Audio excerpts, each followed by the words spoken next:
Sunday lunch menu என்னன்னு பார்த்துடலாமா? 1.5 kilo அளவுக்கான சிக்கன் எடுத்திருக்கேன். கூடவே சிக்கன் 65 ரெடிமேட் பவுடர் தாங்க சேர்த்துருக்கேன்.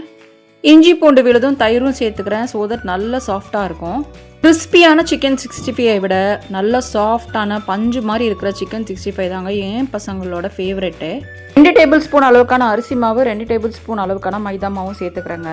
எல்லா சிக்கன் பீசஸ்லையும் நல்லா மசாலா கோட் பண்ணுற மாதிரி கலந்து விட்டுக்கிறேங்க. முட்டை சேர்க்க விருப்பமில்லாதவங்க கூட கொஞ்சம் தயிர் சேர்த்துக்கலாங்க. கடைசியாக ஒரு 2 டீஸ்பூன் அளவுக்கான லெமன் ஜூஸும் சேர்த்து நல்லா கலந்து விட்டு 1/2 hour பார்த்தீங்கன்னா ஊற வச்சுக்கிட்டேன்.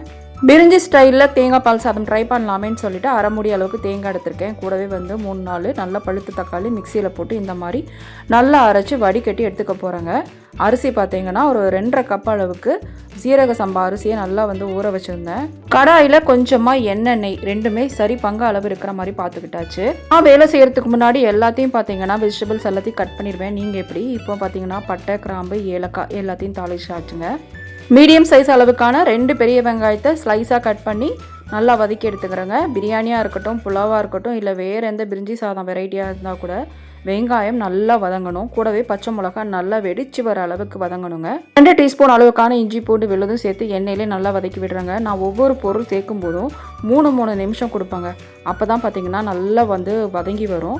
தயிரும் சேர்த்து இது ஒரு 3 நிமிஷம் போட்ட எல்லா இன்க்ரீடியன்ட்லேருந்துமே எண்ணெய் பிரிஞ்சு நல்லா வதங்கி பச்சை வாசனை போன பிறகு அடுத்தடுத்த மசாலாவை சேர்த்துக்கலாம். நான் போட்டிருக்க அளவுலேருந்து எல்லாமே முன்ன பின்ன உங்கள் டேஸ்ட்டுக்கு ஏற்ற மாதிரி மாற்றிக்கலாங்க. ஒரே ஒரு டீஸ்பூன் அளவுக்கு காஷ்மீர் ரெட் சில்லியும், அரை டீஸ்பூன் அளவுக்கான ஜீரகத்தூளும், அரை டீஸ்பூன் அளவுக்கான பட்டை, கிராம்பு, ஏலக்காய் தூள் எல்லாத்தையும் சேர்த்துக்கிட்டாச்சு. கைப்பிடி அளவுக்கு புதினா கொத்தமல்லி சேர்த்து நல்லா வதக்கி விட்டாச்சுங்க.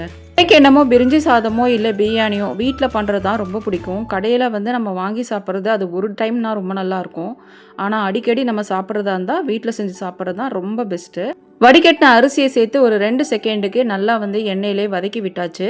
இது வரைக்கும் எல்லாமே பர்ஃபெக்டாக போயிட்டு இருந்ததுங்க. ஒரே ஒரு ஃபோன் கால் பாருங்கள்.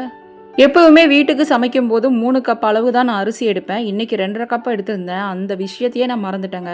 3 கப் அளவுக்கான தண்ணியை தாராளமாக சேர்த்து உப்பும் சேர்த்து நல்லா கொதிக்க விட்டாச்சு. தக்காளியோடு சேர்த்து அரைச்சா தேங்காய் பாலை தான் பார்த்தீங்களா மெஷர் எடுத்து நம்ம ஊற்றணும்.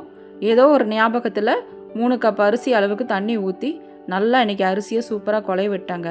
இந்த பக்கம் பார்த்தீங்கன்னா சிக்கன் 65க்கு கடாயில் எண்ணெய் சூடு பண்ணி நல்லா பொரிச்சு எடுத்தாச்சு. இது ரொம்ப சூப்பராக செம்ம ஜூஸியாக வந்திருந்தது. பால் கொதிக்கும் போது எப்படி பக்கத்தில் இருந்து கண்ணும் கருத்துமா இருக்கணுமோ, இந்த மாதிரி அரிசிக்கு பிரியாணிக்கு எது பண்ணும் போதும் தண்ணி ஊற்றும் போது தயவு செய்து பக்கத்திலே இருந்து கண்ணும் கருத்துமா இருந்து ஊற்றுங்க. ஜீரக சம்பா ரைஸ் அதனால தப்பிச்சங்க. கண்டிப்பாக இன்னொரு வீடியோவில் மீட் பண்ணுறேன்.